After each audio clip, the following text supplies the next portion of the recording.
Welcome to Suncoast in Depth podcast. I'm Brett Watson. I'm here with Ricardo Aviles, and we're talking about the Universal Christ, chapter 11, titled "This Is My Body." So we talked before about the importance that physicality has in Christianity. In what way? So a big kind of contest took place early on in Christianity between what's known as the Gnostic groups and what's known as the Orthodox groups. And the main point of contention had to do with, was Jesus a physical human being? The Gnostics said no, and the Orthodox said yes. So physicality is, I would say, even uniquely important in Christianity. It was just kind of a given in Judaism, but in a lot of other religions, the focus is on the spiritual, and the physical is kind of seen as this sub-reality or inferior reality, right? Right. So Christianity was, I think, unique in that it elevated physicality. It didn't make it even really, I mean, when you really dig into it, it's not even a separate thing. We'd separate it because we tend to categorize things. Right. Makes it easier to talk about things, but it's all one reality, right? And so when Christianity matured more and more, I don't know if that's the right word. Yeah. Matured. Yeah. In some ways it did, in some ways it didn't in the early centuries, but they took what had always been important in terms of a ritual, that is Holy Communion, the Eucharist, whatever you want to call it, the Lord's Supper, and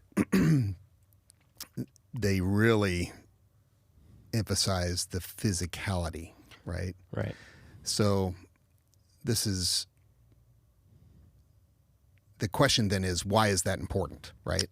Yeah, I think there's like there could be this could be a byproduct of the physicality of the importance of like things being true and real for them to have importance. So like, for another example, like people that read the Bible and take it literally, like these are historical events. They had to have happened for it to be important.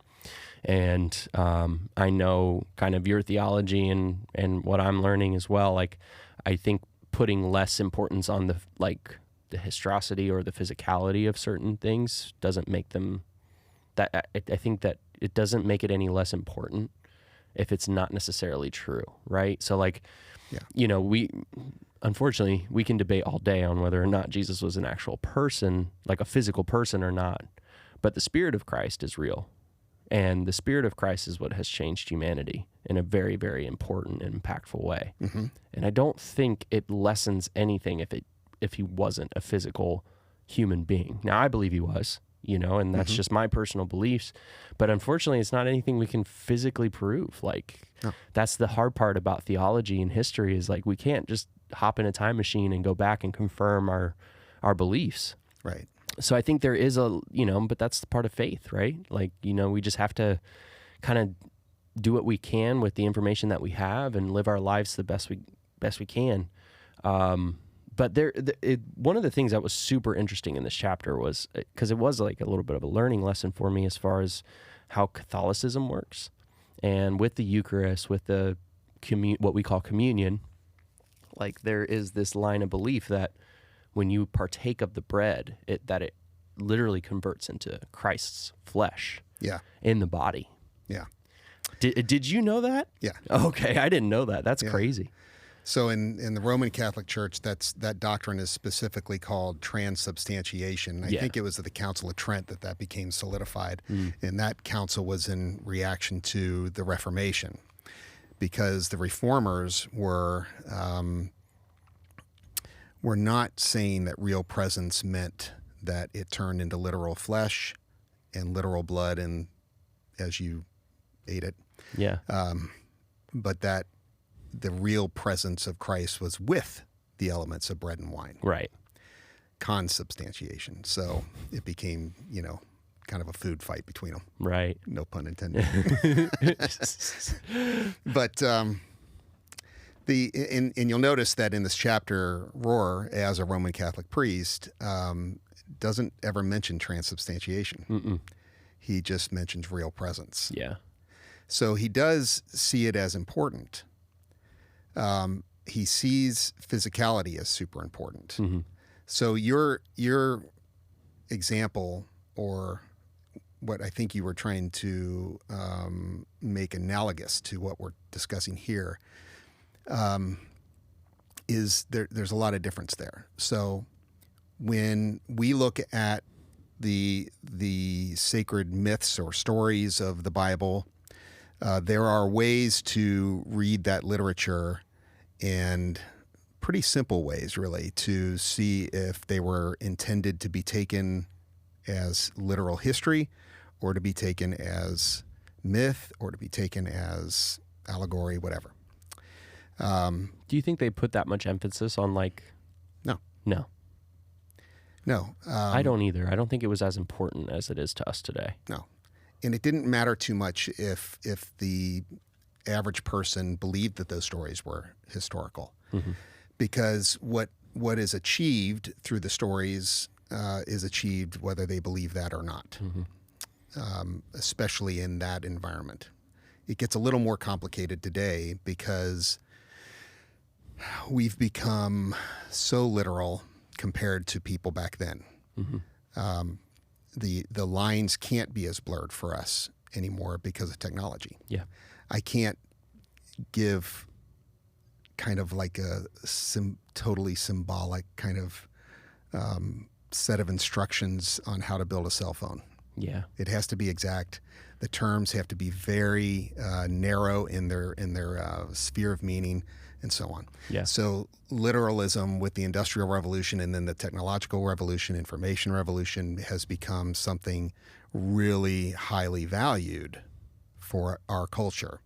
And unfortunately, that level of importance has made its way into spiritual belief as well, and hyper literalized texts that it was never an issue to do that. It didn't matter. Yeah. The stories had wisdom to convey, and that was what was important, and it still should be, in my view. So that's different than the emphasis on physicality that Rohr and what you could call Eucharistic churches place on the Eucharist. Now, I grew up in a non-Christian home, started my ministry, in a Lutheran church, a progressive Lutheran church, ELCA, and was fortunate to have two pastors over me that were highly educated guys. But I was also influenced heavily by the more evangelical, even fundamentalist groups, in good and bad ways, both sides, because I belonged to an ecumenical council of youth pastors back in the day. I don't know if it's still around, but it was called Alliance, the Alliance for Christ. And eventually I was the vice president of that group, but I just wanted to sound important, so I threw that in there. Anyway, I'm super impressed. Yeah, I knew you would be. So I had influence from both groups, right? And I used to argue with my pastors about what the Eucharist was, what communion was, and they would keep insisting on real presence. But then they never took it any further than that. And so I ended up being kind of like I don't know for sure, but I'm pretty sure it's just symbolic for most of my Christian life. Right. Reading this chapter, like the last chapter, kind of changed my perspective on that. And that perspective changed based on the emphasis of the book, which is the presence of the Christ, the Logos, in all things, and the singularity of God. Yeah, and that's what I loved about it. It's like you're literally taking this, he's taking a piece of bread and saying, this is my body. Yes. And then I love the take that Rohr has on it, that it's like, this is Jesus literally saying, I am in everything. Yeah. I am in everything. And that's something really beautiful. Like, and just remember that. And one of my favorite things about communion is the fact that it is, you know, we get asked like all the time, like, do you guys pray before dinner? And when we're sitting down as a family, absolutely we do. But it is a good reminder to just stop and recognize, like, I know it's not like you're going to go to hell or anything like that if you don't pray before you eat. But it's just that reminder of like, you know, thank you. Like, I know you're here. I appreciate that we have these things to partake in. You know, it allows you for a time of gratitude and unification and acknowledgement of God and Christ. And that's a really important and special moment as well. But I had never heard of this take before. Like, I really appreciated that about Rohr. And I couldn't agree more. I think I really think that Richard Rohr is going to be one of those guys that, you know, 100 years from now, people look back on and say, wow, what an impact that guy made on moving Christianity forward for an increasingly rational humanity without losing the mystery of it. The rational embrace of mystery. It sounds like a contradiction, right? Yeah. But it really isn't. There are so many things that we don't understand. But in a very real sense, you know, based on Rohr's view, when you sit down and you pray over your meal as a family and you eat the broccoli, in a very real sense, as silly as it might sound, the broccoli of Christ broken for you, you know, is like saying the body of Christ. It's interesting. He points this out that when Jesus says, "This is my body," the Greek word for body is really soma, but the author John, I think, is using the word sarx or sarka, which is it's not as no, it's flesh. Yeah, it's like it's a much more barbaric term, right? Much more kind of primitive, right? I guess. But it wasn't just there, right? It was used somewhere else when Paul used it all the time. Yeah, when Paul was referring to. Interestingly, he would kind of juxtapose the flesh with the spirit, right? You know, but for his own reasons. It wasn't that he was contradicting what Jesus said, but it was different emphasis in the teaching. But at least that's what I think. But go ahead. No, what I was going to say is what I love about this, even as silly as that sounds, it's a recognition. It's an extreme example of recognition that Christ is in everything. I can't remember he was a Buddhist monk that he did a TED Talk on gratitude. And he talked about like literally like the simplest things of just stopping and recognizing like, this is amazing. I'm grateful for this. I'm grateful for this table. I'm grateful for this chair. I'm grateful for this microphone that we can do something like this, like just living that life of gratitude. And I think it's the same thing with this. It's like an extreme example of a recognition that Christ is within everything and the spirit of Christ and God. And that's something that we've said from the stage. Like, you know, we've wholeheartedly believed that God is not some being that is off in the distance, out in the universe somewhere, watching down on us, but he literally is being. He is in everything. And that recognition, I think, is really, really important. And I think that's why there is a value in the Eucharist and communion and just taking that time of contemplation and recognition and thanks. Like, you know, God, I hear you, I see you, I know that you're here. And I think that's really important. And taking the time to do that, whether it's in gratitude, what Eucharist literally means Thanksgiving. Oh, really? So okay. You're pointing this out. When you take the time to do that, you change something from a ceremony, to use his words, to ritual. And there is a difference between those two things. Ceremony gives attention, but it tends to be more rote. Ritual is, he says it this way, he says, it's presenting an alternate universe. So what does he mean by that? Yeah. Well, he's pointing out that in the ritual, rather, it's pointing out that this bread and this wine are not just symbolic, they are a piece of reality, right? They're a physical piece of reality, like you are. Like you have so much of you is this physical, what we call physical reality, right? And that, in that sense, Jesus is present, even in that simple thing that is a part of our basic sustenance, right? Or at least represents that as bread, right? And the wine is this intoxicating drink that we literally ferment in order to make it intoxicating, right? And yet that's the thing that that is used, not at our church, but if I could change that, I would. It's grape juice.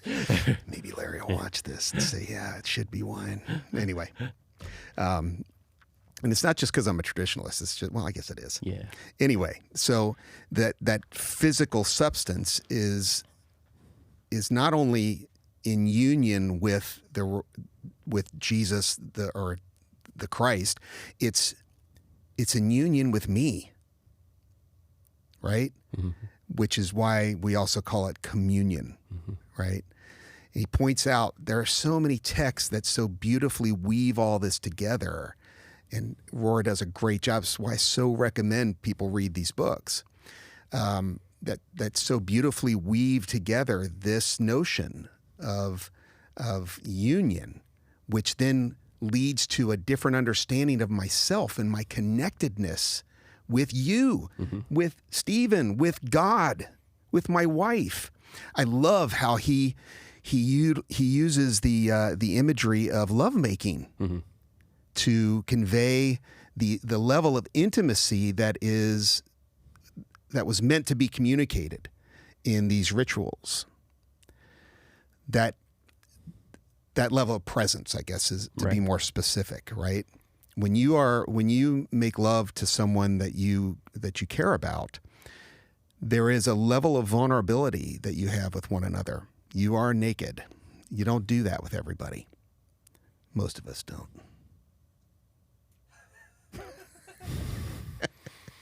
Maybe you'll cut that out. But you only share that with someone that you want to be present with, like that, and that is present with you. And this is something like what can occur for us when we go to the Lord's table or to our own table at dinner time, right?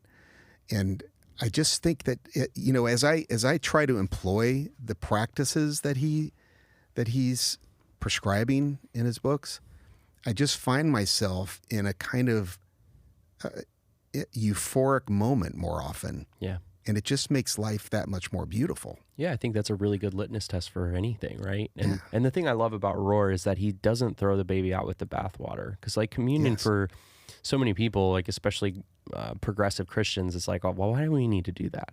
Like let's just throw that away. But like there is something really special when you look at it from a different perspective and paradigm and lens. And I think he masterfully reimagined that whole time for me. And I would even ask, if I were you, I would ask Laura, who works in the psychological field, right? So ask her the psychological value of ritual. So, yeah, he doesn't throw the baby out with the bathwater because of the mystical significance and the joy and wonder and all that can be a part of these experiences, but also for the psychological factor. Yeah. There is people need ritual. It like cements things in our memory. Yeah. And I also like the way he says it's almost as if Jesus is trying to be scandalous. He's trying to have a shock and awe effect. He's telling Jews that for them to touch blood is ritual impurity. And he totally flips that and he says, drink my blood. Right? I mean, to first century Jews. Right. No wonder they all left. Right. I mean, it's still weird to us today. Like when that's you one really of the, think about it. That's one of the first things people bring up. It's like, you guys have a ritual that you're literally eating somebody's body and drinking their blood. Like, and you call the Satanists weird. Like, it is. Yeah. It's strange. But when you grow up in it, It's not strange. Yeah, it becomes domesticated for us. But I think there is this, as people, as our culture has like ran away from church and ran away from God, there is this massive hole that I believe is left in a lot of people's lives. And I see this running back towards spirituality, especially people my age. Like they threw the baby out with the bathwater, and then they're realizing like, I need some sort of structure. Like I need something. And there is this reimagining of spirituality to where it's like, I have nothing wrong with God. I think there is a higher power. I just don't know what he's called. I don't know which religion's right, but I do believe there's a higher power. And I hear that all the time. So I think there is these practices that we can help. And I think Rohr does a beautiful job at that, as far as like, this is the reason why we take communion. And this is a reimagined way to view it and look at it. And it makes a lot more sense. Yeah. But I truly believe humans don't do well with uncertainty now. Oh, yeah, they don't. We lived in uncertainty for a very, very long time. Uncertainty of where we were going to live, what we were going to eat that night, was another invading country going to come? Way back, yeah. Yeah, no, yeah, I'm talking. No, it's true. So the uncertainty was a very, very much a part of our daily life, and we don't have that anymore. Yeah. And so we've gotten used to being like things being certain. So when we're talking about like people not being okay with the mystery, people not being okay with the chaos and the misunderstanding, like it's understandable. Like it's, I get it, because certainty means safety. And I think that's why more and more people have dug their heels in, because they're like, no, I need the certainty that this is real, this is true, this is what the facts or whatever it may be are.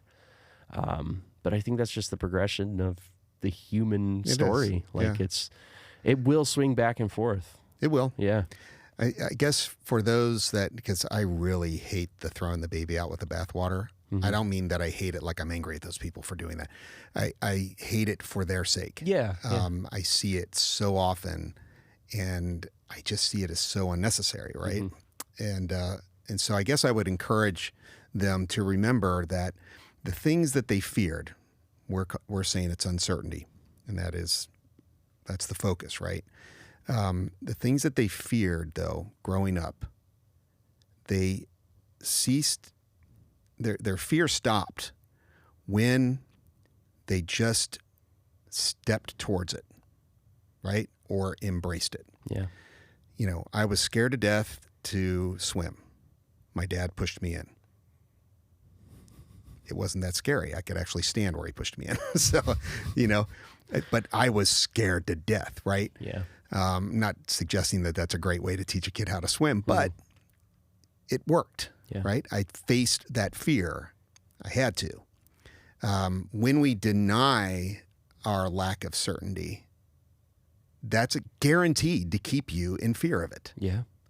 When you embrace your uncertainty, when you're just honest about it, it's guaranteed to diminish the fear. Yeah. 100%. So I just encourage people to do that. Yeah. I had a really great conversation with a friend of mine last night at Suncoast After Dark, and she was talking. She's gone through her own kind of spiritual journey. Her and I went to the same Christian university, and we were, ironically enough, talking about the Book of Revelation. And she had this like really like beautiful way of looking at the Book of Revelation in a way that I have not heard of before, and I appreciated that. Like, I mean, Larry likes to say that the Book of Revelation is a code book and we don't have the key for it, so it's really difficult to, try to understand. I think the church has obviously warped it with certain doctrine like the rapture and end times and all that kind of stuff. And it's not the kind of book that you want to form doctrine around. No, it's very difficult. But I appreciated her more compassionate view towards that book. But we were talking just in general, because like the way it started was the childhood trauma of the rapture. And I just remember just being so terrified that I was going to get left behind. Yeah. And that I would pray every night before bed and just like hope, like, but she was saying that, she she was like, all right, well, God, can I just make it to high school before you come, back? Or Right, yeah. could it go, okay, Yeah. well, now that I've made it through high school, can I just get, like a boyfriend, or can I Yeah. just get a job? I'd really like to get a career, like all these different things, like these bargaining chips with God. Yeah. Like, I just want to make it this far before you come back, and those are deep rooted, childhood trauma coming forward. But For sure. one of the beautiful things of what she said, and she's still on her journey, like, and I think we all are, we're all in this journey together. But she was just saying how much more at peace she is. Even though there's a lot of uncertainty, there's so much more peace that she has in her life. And I thought that was a really beautiful sentiment, because I couldn't agree more. It is a double-edged sword. It's hard to be ostracized and thrown out of a community that you've been a part of your entire life. Yeah. So I was able to like sympathize with her on that. I'm like, yeah, no, I get it. Like, you're scared almost to tell people like, oh yeah, I go to Suncoast, like, because of the reputation that we've built up in town. Mm-hmm. But there's also the beautiful side of it, that it's just so much more. I have so much more peace in my spirit, and so much less worry in my life, even though there's so much more uncertainty and just not knowing what's going to happen. There's a lot more peace, and I'd go through it all again in a heartbeat for that peace. Yeah. In the unknown, I've never known so much. Mm-hmm. It's a great line. It is. Yeah. That's Darkness by Origin. Yes. Yeah. Did you write that Shameless plug. No, I didn't. No? Okay. That was Chase. Yeah. It's a great line. He's a good writer. He is. Yeah. So you summed it up really well there. So maybe we'll end it. All right. I Thank appreciate you. Yeah, I appreciate you having me on, man.